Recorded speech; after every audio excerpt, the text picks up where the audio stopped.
Moment, ladies and gentlemen.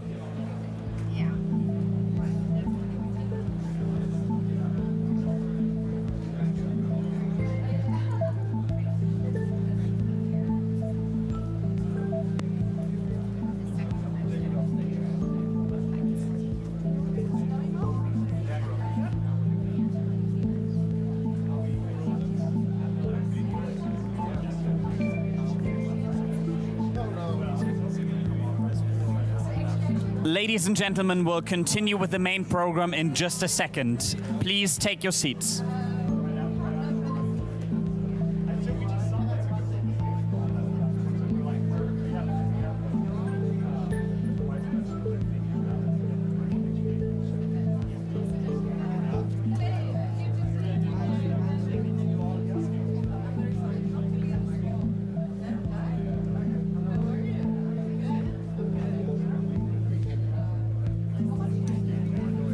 Ladies and gentlemen, may I kindly ask you to take your seats. We'll continue with the program in just a second. Ladies and gentlemen, please take your seats now.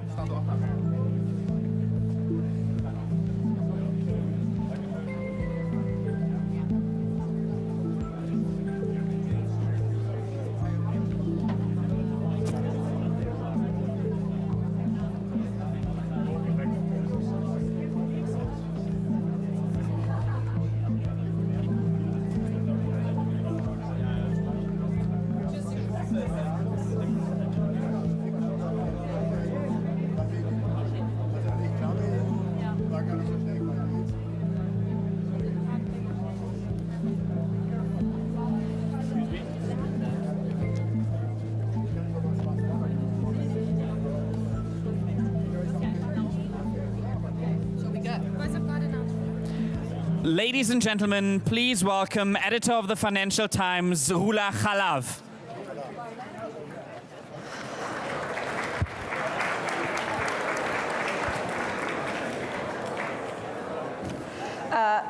Hello, everyone. Good afternoon. Guten Tag.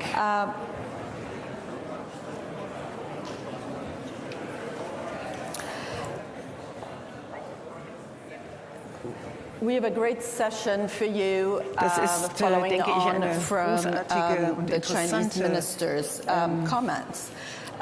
Sitzung, die wir jetzt We gemeinsam are haben in an werden, era nachdem wir of die Worte big des power chinesischen tensions, big Außenministers power gehört haben. Wir rivalry, leben ja weakening in of einem the Zeitalter der multilateral Spannungen order. zwischen den Großmächten, The Security Council is Angriff paralyzed. auf die internationale Ordnung. This Der is a time when Sicherheitsrat we need the ist multilateral order more than ever, and we need collective paralysiert. Wir action. brauchen So what are we diese going to do about multilaterale it? Ordnung And to mehr answer some of denn je these zuvor. Wir questions, müssen Maßnahmen Annalena ergreifen. Baerbock, Und Annalena Minister of Foreign Baerbock, Affairs, die Außenministerin Germany. der Bundesrepublik Deutschland, Welcome. ist hier bei uns heute, um einige dieser Fragen zu beantworten. Anthony Blinken, Secretary of State, Anthony Blinken, der US. amerikanische Außenminister, ist bei uns. Nice to have you. And Schön, dass Sie da Subramanian Jaishankar, Und Minister Subramanian of External Jaishankar, Affairs, Republic of der India. Außenminister Indiens.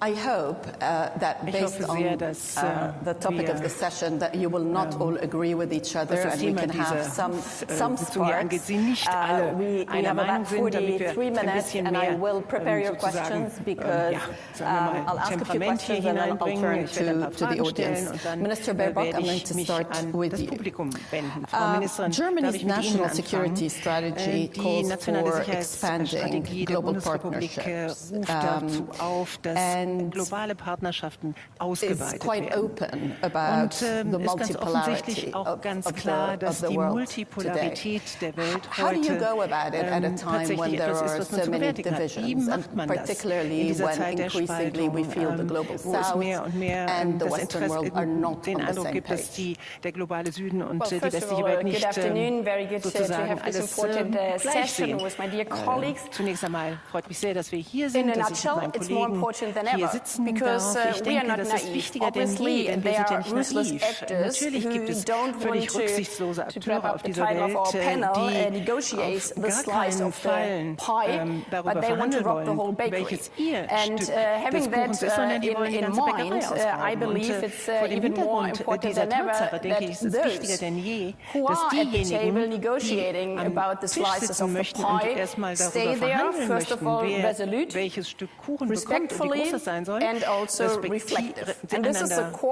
respektieren und natürlich auch darüber nachdenken, wie kann man das am besten machen. Und das ist auch Teil unserer nationalen Sicherheitsstrategie. Die haben wir ja als deutsche Regierung so entworfen, dass wir sie eben gerade vor dem Hintergrund dieses rücksichtslosen Angriffskriegs gegen die Ukraine entworfen haben. Wir sind für den Schutz einer multipolaren Ordnung, weil das den besten Schutz bietet für alle. Und da geht es jetzt nicht, ob man das Recht auf Selbstverteidigung hat. Ich denke, wir sind der Ansicht, wir als westliche Akteure, auch wenn ich das Wort nicht mag, innerhalb der Vereinten Nationen sind wir uns alle einig, es gibt ein Recht auf Selbstverteidigung und wir alle haben die Menschenrechtserklärung unterzeichnet. Und das bedeutet natürlich auch, dass wir achtsam miteinander umgehen, respektvoll miteinander umgehen, vor allem was die Ukraine angeht. Das ist ja auch sehr aufschlussreich gewesen, als wir mit vielen Partnern in der Welt gesprochen haben, mit Südafrika, mit Brasilien, mit Indien. Wir müssen natürlich auch deren Haltung respektieren, denn wenn wir sagen, dass wir den gesamten Sicherheitsrat brauchen, dann stellen andere Fragen. Die sagen dann, wo wart ihr denn, als wir euch gebraucht haben?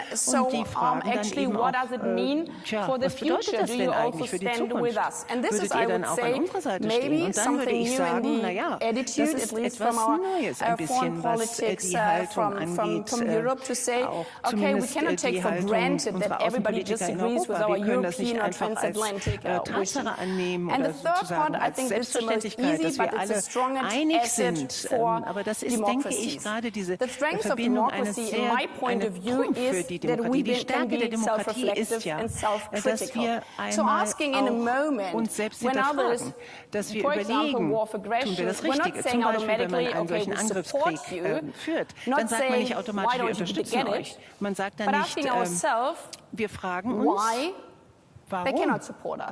Kann man uns nicht unterstützen. Und das ist, denke ich, der ganz wichtigste Teil, auch der wirkmächtigste Teil. Wir überlegen ja auch in unserer Strategie, wie ist denn eigentlich unsere koloniale Vergangenheit?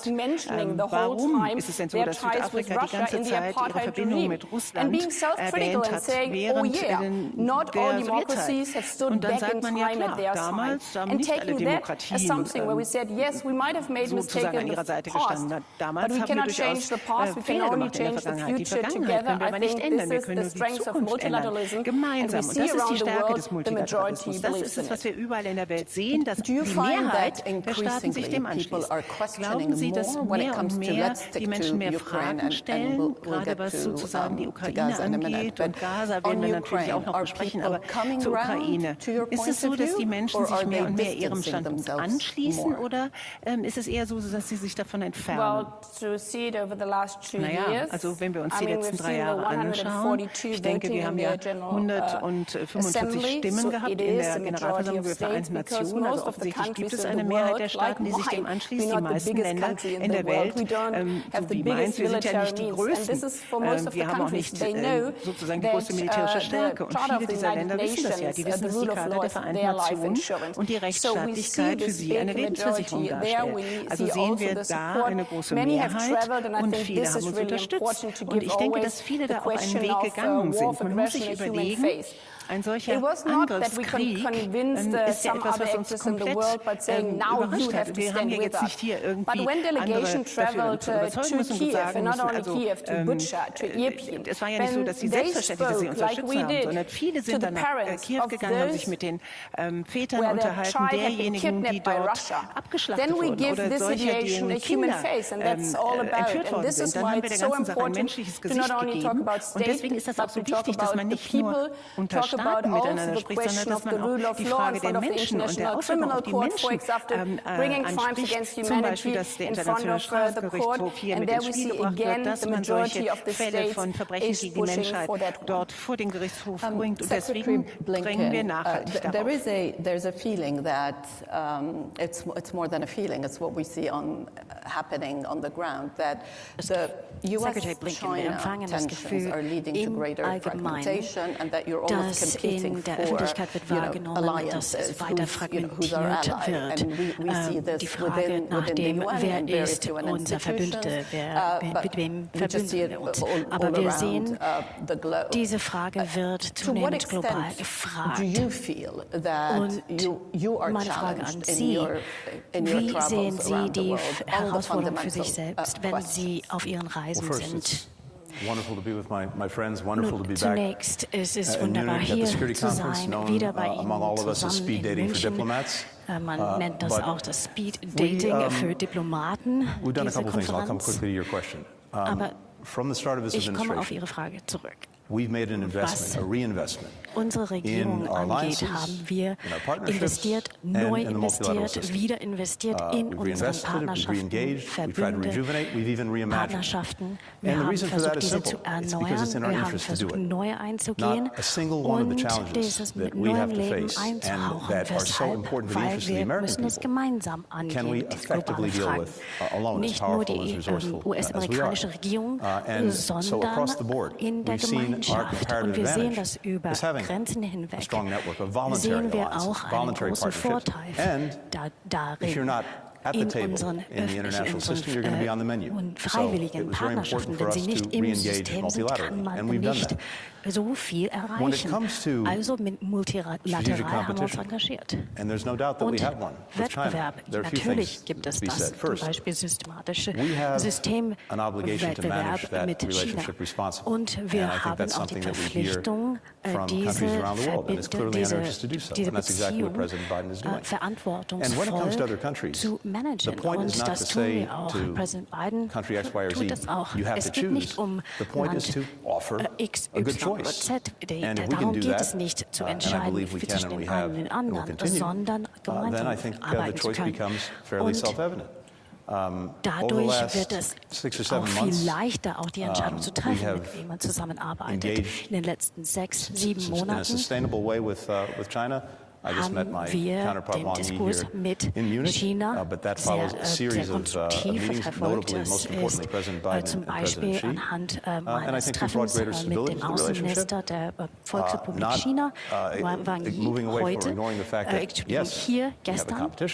Und natürlich gibt es den Wettbewerb. Wir testen uns und loten uns ganz aus. Aber es gibt auch Bereiche, wo wir zusammenarbeiten sollen. Es lohnt sich. Zum Beispiel, was China angeht, Fentanyl. Das ist der Nummer 1 Killer von Amerikanern zwischen den Altern 20 bis 49 Jahren. Und deshalb lohnt es sich, zusammen hier in diesem Bereich zu arbeiten. Ist es nachhaltig, zum Beispiel in solchen Bereichen zusammenzuarbeiten? Stichwort Nachhaltigkeit. Aber dieses Systemwettbewerb besteht das dann nicht nur heute, sondern für die Zukunft. Dann die Frage ist,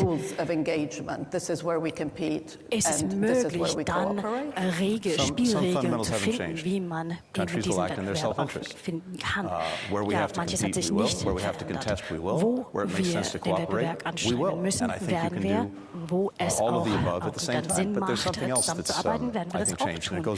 Aber ich glaube, etwas Grundsätzliches hat sich geändert und das bezieht sich auf den ersten Teil Ihrer Frage. Wie erneuert man unsere Partnerschaften oder sie neu erfinden? Die Investitionen, die wir in unsere Investitionen zu Hause gemacht haben in den Vereinigten Staaten, zum Beispiel, wenn es um Chips geht, wenn es dann zusammen mit Innovation und auch der Fortschritt in der Technologie geht, dann sind wir sehr eigentlich auf demselben Blatt mit unseren Verbündeten, sowohl in Europa als auch in Asien. That puts us in a position of much greater strength in dealing with all of the challenges that we have to deal with. China gibt, die Partnerschaften, die wir haben, die unterstützen uns. Mindset would that be right? Herr Minister Jaishankar, würden Sie sagen, dass Sie in Indien eher so eine Art Multiple-Choice-Ansatz haben? Also Sie können den Block freien, Sie können aber auch ebenso gut andere Allianzen sozusagen sich aussuchen, zum Beispiel was Russland angeht, denn russisches Öl ist ja wichtig für Sie. Ist das so ein Ansatz, den Sie gegenüber den Amerikanern so auch vertreten können, dass sie machen können, was sie wollen, sozusagen? Akzeptieren die Amerikaner das? Also Sie sitzen ja direkt nebeneinander. Also zunächst mal, es ist mir eine große Freude, dass ich heute hier sein kann. Ich glaube, ich hätte kaum eine bessere Gesellschaft wählen können, mit denen ich hier auf einer solchen Bühne zusammensitzen könnte. Ihre Frage, haben wir verschiedene Optionen? Ja. Ist das ein Problem? Warum sollte denn das ein Problem sein? Man kann ja klug genug sein, verschiedene Optionen zu haben. Ehrlich gesagt finde ich das bewundernswert. Man sollte auf jeden Fall sich immer die Optionen offen halten. Also ist das denn ein Problem für andere? Das glaube ich nicht. Also ich glaube nicht, auf jeden Fall jedenfalls in diesem Fall nicht. Einfach deswegen, weil wir versuchen ja immer zu erklären, was sind die verschiedenen, was ist der Druck, dem man so ausgesetzt ist, was sind die verschiedenen Interessen, auch denen man folgt oder nicht folgt. Man muss, denke ich, eine Beziehung haben, die verschiedene Dimensionen umfasst. Unterschiedliche Länder, unterschiedliche Beziehungen haben verschiedene geschichtliche Traditionen. Wenn ich zum Beispiel mir die Vereinigten Staaten und Deutschland ansehe, dann ist es ja schon lange ein Bündnis, das sie verbindet, eine Geschichte, die sie verbindet. Und in unserem Fall ist das ganz anders. Also ich möchte jetzt nicht, dass Sie selbst unbeabsichtigt jetzt hier den Eindruck haben, dass wir sozusagen völlig unsentimental handeln und nur nach unseren Interessen bestimmte Transaktionen, bestimmte Verträge sozusagen eingehen. Es gibt Themen, da sind wir einer Meinung, Themen, wo wir nicht einer Meinung sind. Es gibt Zeiten, wo man, wenn man an unterschiedlichen Orten der Welt ist, einfach unterschiedliche Erfahrungen hat, unterschiedlich vorgeht. Das Leben ist kompliziert. Es ist sehr differenziert, auch je nachdem, wo man ist. Und ich denke, es ist sehr wichtig, dass man nicht die gesamte Komplexität unserer Welt auf sozusagen solche pauschalen Politiken reduziert. Das ist es, was wir, denke ich, sagen müssen. Also ich stimme voll und ganz mit Ihnen überein. Wir sind gute Partner, aber vernünftige Partner lassen sich auch Optionen öffnen und besonders kluge Partner öffnen sich viele Optionen. Und naja. It's a very good point, which brings me to the BRICS and the rise of middle powers, because that is one of the shifts that we see today. To what extent do you think that that is a challenge to the West, or maybe that can be sort of the bridge, especially in a world where we will see continued competition between the US and China? Wo wir ja auch zunehmenden Wettbewerb sehen zwischen den Amerikanern und den Chinesen. Ich frage Sie zunächst, ja, Herr Jaishankar. Also ich dachte, die BRICS, da wollten vielleicht die USA fragen, dachte ich zunächst. Aber naja, also ich denke, es ist wichtig, dass man sich auf das zurückbesinnt, wie das Ganze hier überhaupt begonnen hat. Die BRICS wurden ja gegründet in einem Zeitalter, als die westliche Dominanz sehr, sehr stark war. Da hat es ja im Grunde genommen das Gremium der G7 gegeben, da haben sich die mächtigsten Staaten zusammengefunden und eine ganze Reihe von bedeutsamen Staaten in der Welt hatten damals das Gefühl, sie waren jetzt nicht Teil der G7, aber sie fanden, dass auch sie einen Mehrwert bieten könnten, wenn sie sozusagen an den Tisch eingeladen wären und mit anderen ins Gespräch kommen. Also in gewisser Weise fanden sich dann diese Staaten zusammen. Ursprünglich war das ja dann, war Südafrika noch nicht nicht dabei, das ist dann später beigetreten. Also wenn man sich das Ganze mal ansieht, dann ist das eigentlich eine sehr interessante Gruppe, denn geografisch gesehen ist das ja komplett disparat, also so disparat, wie es überhaupt nur sein kann. Die Länder liegen ja enorm weit auseinander, aber sie verbindet, dass eigentlich das Gefühl vorherrscht, das ist für uns ein sehr nützliches Forum. Und das ist man dann eben etwas, was man dann auch auf den Prüfstand stellen muss. Letztes Jahr haben wir festgestellt, fast 30 Staaten, als wir diese Frage gestellt haben, wollten plötzlich dem BRICS beitreten. Also wenn so viele Staaten ein Interesse daran haben, dann muss es ja was Gutes haben, diese Organisation. Ich denke, es ist ganz wichtig, dass man sich vor Augen hält, dass man hier einen Unterschied macht zwischen nicht westlich und anti-westlich. Ich würde sagen, Indien ist sicherlich ein Land, das nicht westlich ist, aber eine sehr, sehr enge Beziehung zu einer ganzen Reihe von westlichen Staaten unterhält, die auch immer besser wird. Nicht mit jedem, nicht jeder in dieser Gruppe wird vielleicht dieser Beschreibung gerecht, aber ich denke, dass der Beitrag, den die BRICS ja geleistet haben, wenn man sich jetzt G7 ansieht und wie sich das zu G20 dann weiterentwickelt hat, kann man ja sagen, diese zusätzlichen 13 Mitglieder, die dann dazugekommen sind, 5 von ihnen sind BRICS-Mitglieder, dann gab es noch eine andere Gruppe, die sich regelmäßig getroffen hat und debattiert hat. Das, denke ich, konnte, wenn man das sieht als Transition von G7 zu G20, konnte da einen Mehrwert bringen. Der Außenminister. Also ich muss sagen, ich bin ein bisschen versucht, mich dem anzuschließen, was mein Freund gesagt hat. Was wir, wenn wir sagen, was wir tun und was wir nicht tun, wir sollten auf gar keinen Fall die Welt sozusagen in solche starren Blöcke aufteilen. Denn jedes dieser Themen, mit denen wir uns beschäftigen müssen, und wir vor allen Dingen im Interesse des amerikanischen Volkes, sollen wir ja versuchen, Koalitionen zu bilden mit anderen, die ihre eigenen Fähigkeiten mit einbringen, ihre eigenen Erfahrungen mit einbringen. Und das ist eine variable Geometrie, wenn man so will. Da bringt man Länder zusammen, und nicht nur Länder, sondern auch Organisationen unterschiedlichster Größen, unterschiedlicher Formen zusammen, damit sie sich eines bestimmten Problems annehmen. Also die Beziehung zwischen unseren Ländern, würde ich sagen, ist die stärkste, die je bestanden hat in der Geschichte unserer beiden Staaten. Und das ist natürlich gut. Indien ist ein führendes Mitglied von BRICS, wir sind ein führendes Mitglied von G7. Und da gibt es ganz, ganz viele Dinge, die wir jeden Tag zusammentun können in den unterschiedlichsten Foren. Und in den Vereinigten Staaten können wir zusammenarbeiten, in AUKUS zum Beispiel, in der Quad, aber auch in einer ganzen Reihe von anderen Foren. All das zeigt, die Herausforderungen sind enorm komplex und sehr variabel. Und das sollte nicht sozusagen ein Ansatz sein, der sehr rigide ist. Natürlich, zunächst einmal werden wir mit Demokratien zusammenarbeiten. Und natürlich, da arbeiten wir aktiv zusammen mit jedem Land, das ein bestimmtes Problem lösen möchte und das innerhalb einer regelbasierten Ordnung tun möchte. Das ist unser Ansatz. Wenn ich jetzt von dieser regelbasierten Ordnung spreche, dann muss man ja auch sagen, dass die großen Mächte heutzutage im Grunde genommen beschuldigt werden, dass sie diese Regeln zwar in bestimmten Regionen und zu bestimmten Themen verteidigen, aber eben in anderen nicht. Zum Beispiel im globalen Süden, nicht nur im globalen Süden, aber manchmal hat man das Gefühl, die westlichen Demokratien scheinen etwas verwirrt zu sein. Man sieht sich an, wie das in Gaza zurzeit aussieht, wie intensiv dort getötet wird, und dann fragen sich Länder, nicht nur im globalen Süden, wie ist denn das jetzt mit den Werten? Gestern und heute haben Sie sicherlich eine ganze Reihe von ähnlichen Gesprächen geführt, Frau Ministerin, oder?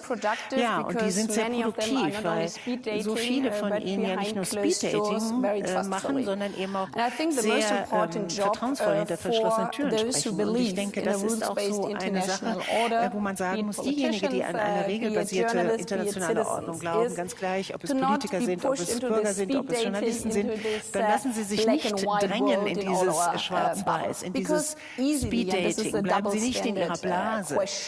Das ist ja hier auch eine Frage, da geht es um die Doppelmoral. Wenn man nur das so ansieht, wenn ich jetzt mir angucke, wie Gaza ansieht, wenn ich jetzt den ganzen Tag auf YouTube das angucke, was in Gaza passiert, und ich sehe mir das ja an, manchmal kann ich es auch nicht ertragen, weil ich wirklich das Gefühl habe, man möchte dann gar nicht mehr aus dem Bett, wenn man das sieht. Aber das Einzige, was man ja jetzt machen kann, ist, heißt das, wir machen einen Waffenstillstand, um zu verhindern, dass alle diese Kinder jeden Tag getötet werden. Und das ist ja zu 100% durchaus richtig. Wenn man aber auf diese Realität kommen will, dann muss ich mich zwingen, müssen andere zwingen, zu sagen, ist das die moralische Pflicht? Ist das das, was richtig ist? Aber wie kommt man denn dahin? Das ist ja das, was wir uns fragen müssen. Und wenn man dann sagt, Sie als Außenminister, Sie haben nicht danach verlangt beim letzten Mal, dass es auf jeden Fall einen Waffenstillstand geben muss. Warum haben Sie das nicht getan? Ja, einfach deswegen, weil ich mir die anderen YouTube-Videos auch angeguckt habe, mir die andere Blase zum Teil auch angeguckt habe,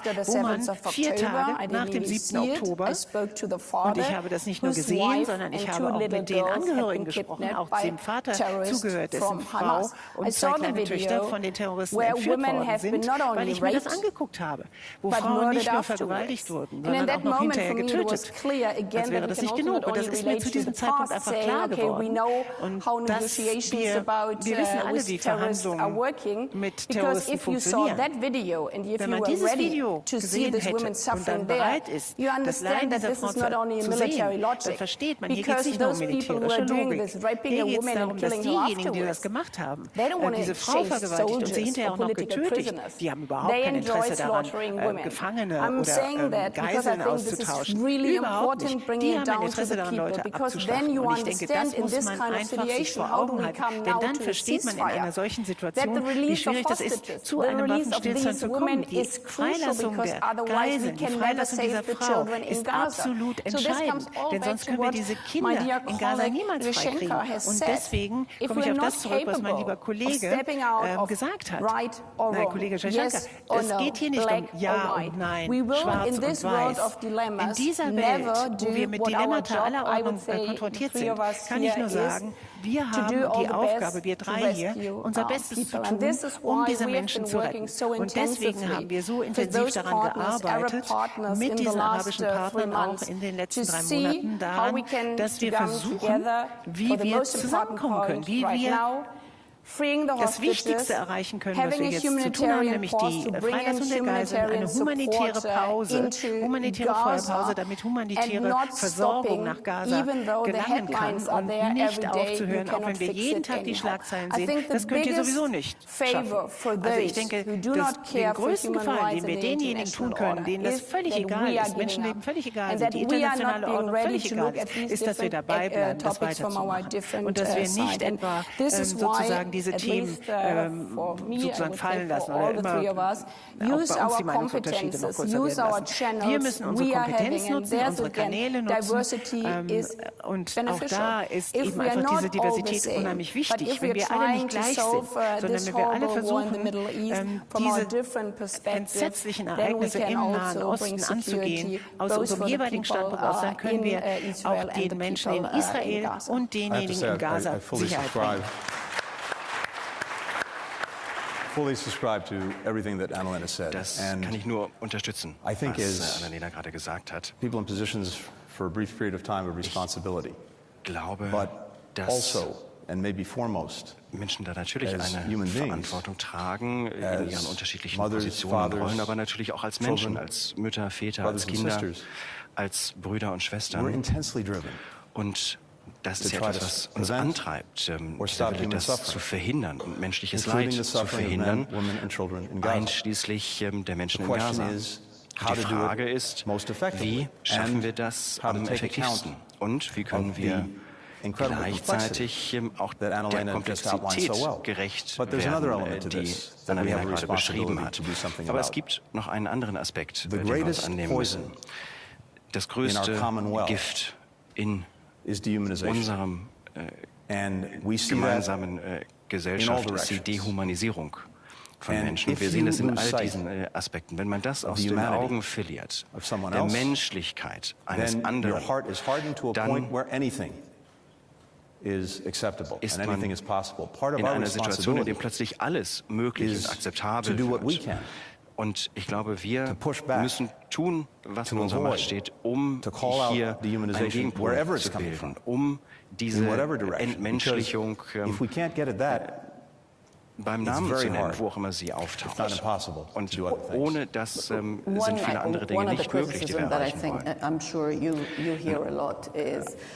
Kritik, die immer wieder laut wird, ist ja, dass die US-Politik sich auch in den letzten Monaten verändert hatte. Aber dennoch wollen sie, dass das Kämpfen aufhört. Aber es gibt keine klaren Zeichen dafür, dass sie zum Beispiel Waffen an Israel liefern.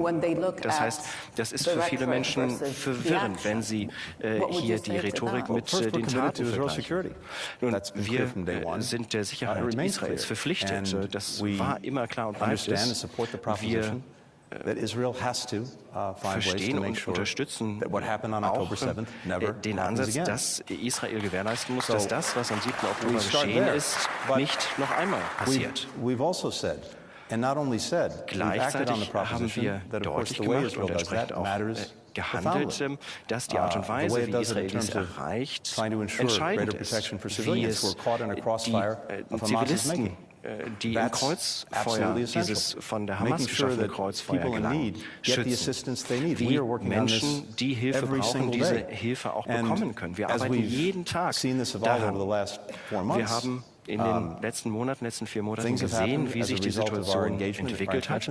Und ich glaube, dass es Ereignisse gab, die ohne unseren Einfluss so nicht passiert wären. Aber es ist nicht genug. Und deswegen widmen wir uns dem 24 Stunden am Tag.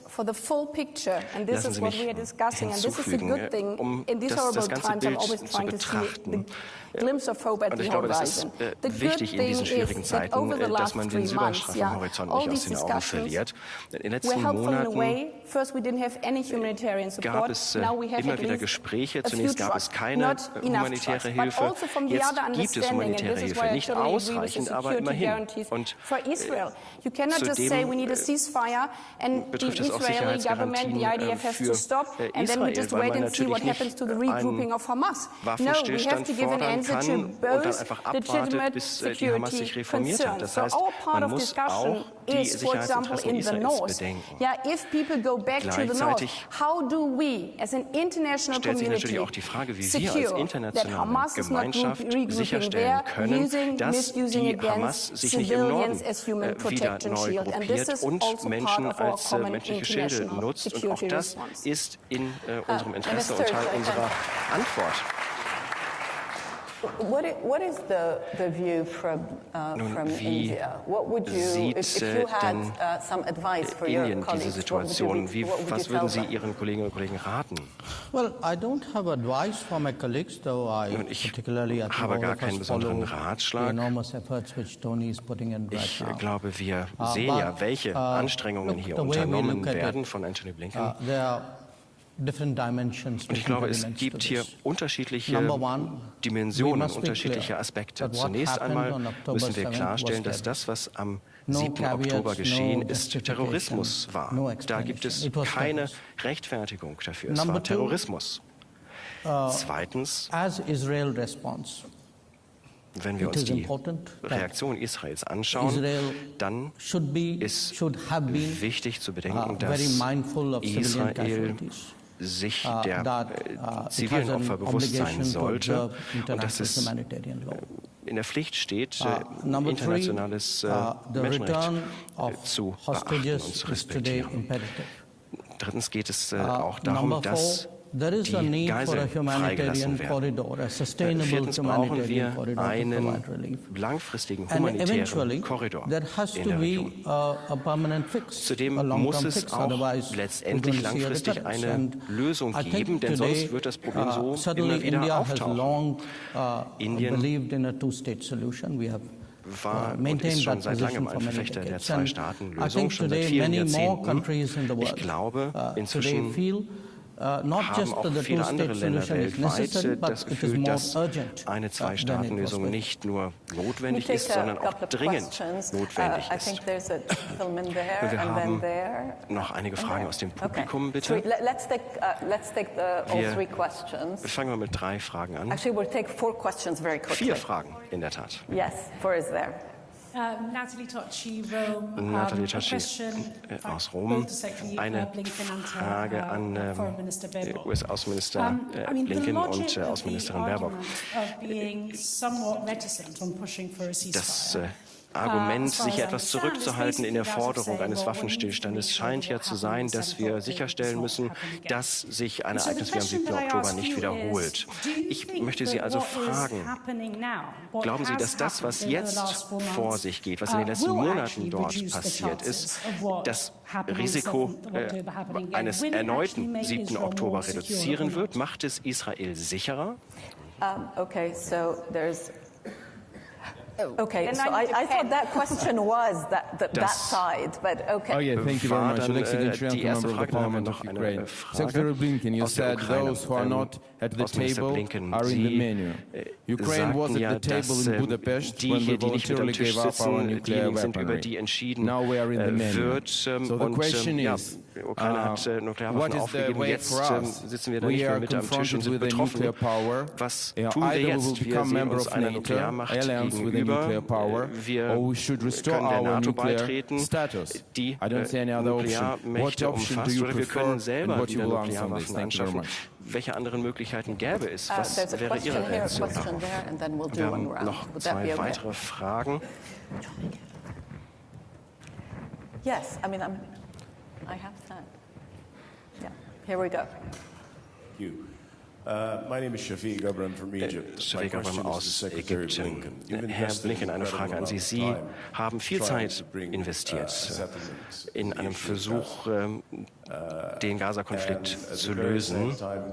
Gleichzeitig haben wir in der Region das Gefühl, dass sich dieser Konflikt ausdehnen kann, dramatisch ausdehnen kann. Es gibt viele Gründe, warum man keine Lösung finden kann, warum das alles nicht funktionieren kann. Deswegen möchte ich Sie fragen, warum, wenn all diese Länder, das Vereinigte Königreich, die Vereinigten Staaten, David Cameron ist darauf eingegangen, sagen, dass eine Zwei-Staaten-Lösung etwas ist, was eben die Vereinigten Staaten letztendlich nicht als Lösung auf den Tisch legen. Gut, dann haben wir noch eine weitere Frage. Hello, my name is Masih Ahmadinejad. I'm an Iranian troublemaker for mullahs, and I have a simple question. Ich habe eine ganz einfache Frage für Sie. Wir können, glaube ich, nicht über internationale Sicherheit sprechen, wenn wir nicht auch über den Iran sprechen und die Menschenrechtsverletzungen im Iran. Die Frau, die hier neben mir steht, ist in Iran auf die Straße gegangen und sie hat ein Auge verloren, weil sie sich für diese Freiheit eingesetzt hat. Wie können wir also Frieden und Sicherheit weltweit gewährleisten, ohne die Revolutionsgarden als Terrororganisation zu but why the allies are not following the United States? The democratic countries are not as united as autocracy, because the Islamic Republic is helping Putin, is helping Hamas, all the proxies in Yemen. So as we see, unfortunately, dictators are more united than democratic countries. Do you have any common strategy to isolate the Islamic Republic and address Khamenei and his gang of killers the way that you address Putin? Thank you so much. Gelingen, ohne dass wir eben Khamenei und die anderen politischen Verantwortungsträger im Land zur Rechenschaft ziehen. Überlegen Sie sich bitte selber, welche Frage Sie beantworten wollen. Ich glaube, es gab ja mehrere Fragen an US-Außenminister Blinken. Vielleicht können Sie beginnen. Nun zu der Frage, ob Israel jetzt sicherer ist als vor einigen Monaten. Ich glaube, die Antwort auf diese Frage ist, dass es kurzfristig, mittelfristig sicherer ist, weil sie die unmittelbare Bedrohung angegangen sind. Die Angriffe vom 7. Oktober. Darauf haben Sie eine Antwort gefunden. Ob es jetzt mehr Sicherheit langfristig bedeutet, ist eine andere Frage.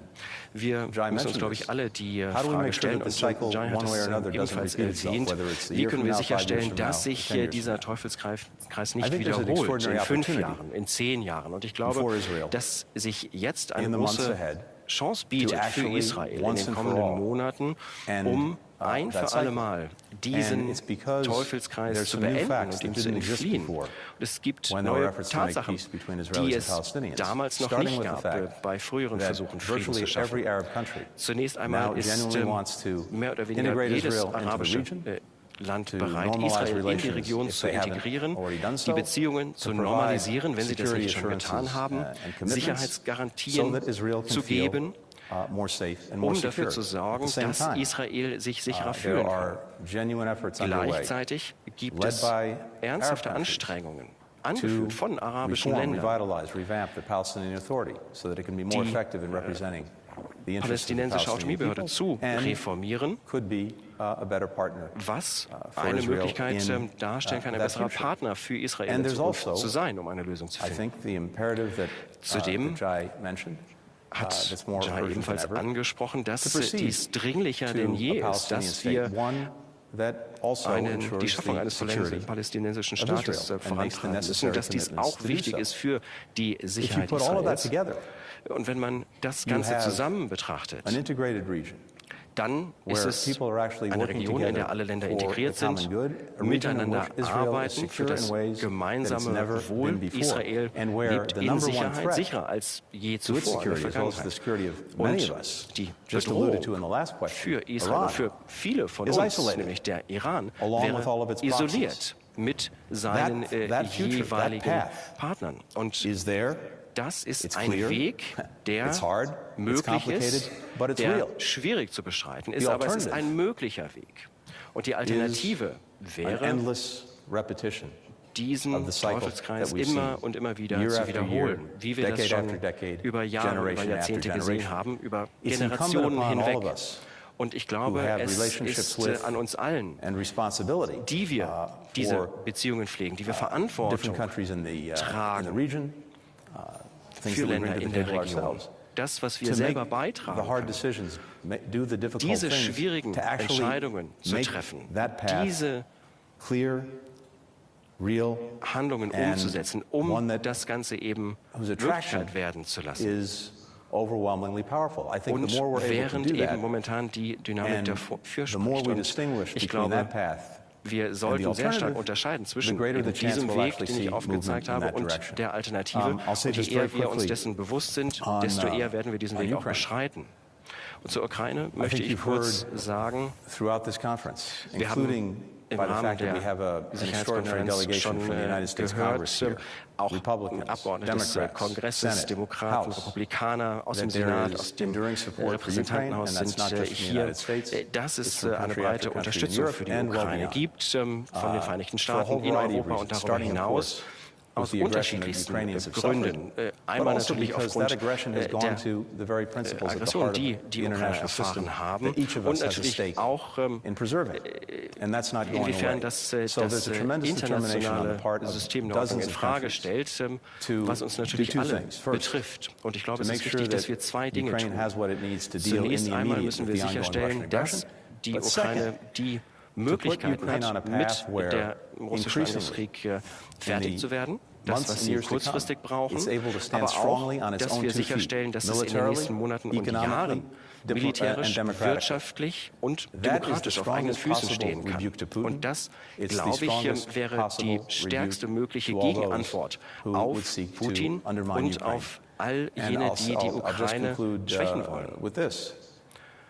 Und lassen Sie mich abschließend sagen, dass die eigentliche Lehre, die wir hieraus ziehen können, unter anderem daraus, dass Russland eben die Budapest-Vereinbarung nicht einhält, ist, dass dieser Angriffskrieg gegen die Ukraine eine strategische Katastrophe für Putin und Russland darstellt. Russland ist heute wirtschaftlich und militärisch und diplomatisch schwächer als zuvor. Europa hat in kürzester Zeit die energetische Unabhängigkeit von Russland erlangt. Und wir sehen eine ganz andere Situation als noch 2014. Und spätestens seit dem Ausbruch des Krieges blicken wir auf die NATO, die nie das Ziel hatte, Russland anzugreifen, die ihre Bündnispartner verteidigen möchte, die heute größer ist und stärker ist als zuvor. All das eine Folge dieser russischen Handlung. Und ich glaube, das sind die Lektionen, die wir daraus lernen können. Und natürlich kommen dazu auch noch die vielen Opfer dieses Krieges auf russischer Seite, die vielen Männer, die in diesem Krieg gestorben sind. Und natürlich ist es wichtig, dass sich eine solche Situation nicht wiederholt. Aber wir müssen diese Solidarität mit der Ukraine aufrechterhalten. Eine Solidarität, die nicht nur für die Ukraine entscheidend ist, sondern für uns alle. Und es könnte hier um nicht mehr gehen. Und ich glaube, wenn ich mir die letzten Tage anschaue, mit den vielen Menschen, mit denen ich hier gesprochen habe, mit den Teilnehmern unserer Delegation, dann wird die Ukraine dies schaffen. Es wird ihr gelingen. Frau Baerbock, bitte. Ja, die Frage zum Iran ging, glaube ich, an uns. Die Frage war ja, warum wir uns den USA hier nicht anschließen und hier die Revolutionsgarde nicht als eine terroristische Organisation bezeichnen. Die kurze Antwort darauf ist, weil wir die Rechtsstaatlichkeit einhalten und keine Doppelstandards zulassen wollen. Und wir arbeiten natürlich in diesem Kontext der Europäischen Union, in dem es ein Sanktionssystem gibt. Und nach diesem System kann eine Organisation als Terrororganisation bestimmt werden, wenn zum Beispiel in den USA oder in Europa in den USA am 11. September ein Terrorakt stattfindet. Bis jetzt haben wir noch keine ausreichenden Beweise, dass es entsprechende Terrorhandlungen in Europa gab. In den USA ist die rechtliche Situation eine andere. Aber es ist in der Tat nicht so, dass wir die Augen verschließen vor den Taten der Revolutionsgarden oder wie gegen Frauen im Iran vorgegangen wird. Es ist so, dass wir als Europäische Union die Menschenrechte verteidigen. Wir haben zum ersten Mal entsprechende Sanktionssysteme in Kraft gesetzt aufgrund von Menschenrechtsverletzungen. Und das Ganze haben wir auch in der Vergangenheit gesehen, was ISIS und dort die Unterdrückung von jesidischen Frauen angeht. Und ich glaube, dass wir natürlich hier diese Verbrechen beim Namen nennen müssen. Das sind Menschenrechtsverletzungen, Verletzungen und Gewalt gegen Frauen. Das sind Taten, die wir sanktionieren müssen. Sie zu verletzen, ihre Freunde, ihre Familie zu töten. Aber für mich ist es wichtig, dass es hier nicht nur um Symbole geht. Es geht darum, was für die Menschen einen Unterschied macht. Und diese Sanktionen der EU nennen die Revolutionsgarden beim Namen. Sie können nicht in die EU reisen. Wir haben ihre Vermögen eingefroren. Das ist also letztendlich genau das Gleiche, was die USA auch gemacht haben, dort nur eben als Terrororganisation. Und das sind bei uns Sanktionen aufgrund von Menschenrechtsverletzungen. Und das sind natürlich mit die schlimmsten Menschenrechtsverletzungen, die man mit ansehen kann. Und Sie haben natürlich auch gefragt, wie das Ganze in der Wirklichkeit aussieht. Und ich glaube, dass wir, hier gehe ich auf die Frage aus Italien ein, ich glaube, die Situation wäre eine ganz andere in der Folge des 7. Oktober. Wir waren ja in Kairo, wir waren mit vielen arabischen Partnerländern dort, mit Ländern aus der Europäischen Union und wir haben dort versucht, eine Erklärung zusammenzustellen, eine gemeinsame, um eben einen Weg zu einer Zwei-Staaten-Lösung hin aufzuzeigen. Wir wussten damals aber natürlich schon, dass wir sicherstellen müssen, dass ein Ereignis wie am 7. Oktober nicht noch einmal würde passieren dürfen. Und es war damals so, dass damals nicht alle teilnehmenden Länder bereit waren, den 7. Oktober als einen Terrorangriff der Hamas auf die israelische Bevölkerung zu bezeichnen. Und das ist damals leider die Realität gewesen. Und wir arbeiten weiter daran. Jetzt 4 Monate später sehen wir, dass hier das Leid der Menschen nur größer wird. Und wir haben das vorhinein schon einmal so beschrieben, dass wir zusammenarbeiten müssen als Europäische Union mit den Vereinigten Staaten und mit unseren Partnern in der arabischen Region im Mittleren Osten, dass wir hier sicherstellen können, dass der 7. Oktober sich nicht wiederholt. Und das Ganze gilt natürlich auch für die Menschen in den Gazastreifen und dass wir einen Weg zu einer Zwei-Staaten-Lösung aufzeigen müssen. Und das können wir nur gemeinsam schaffen. Weder die Vereinigten Staaten, sicher nicht Deutschland, noch irgendein arabisches Land kann dies alleine schaffen. Wir können dies nur gemeinsam schaffen für Frieden im Nahen Osten. Ich möchte nur ganz kurz noch sagen, dass ich glaube, dass viele Länder gerade des globalen Südens überzeugt sind, dass eine Zwei-Staaten-Lösung nicht länger hinausgezögert werden darf, dass dies so umgesetzt werden sollte.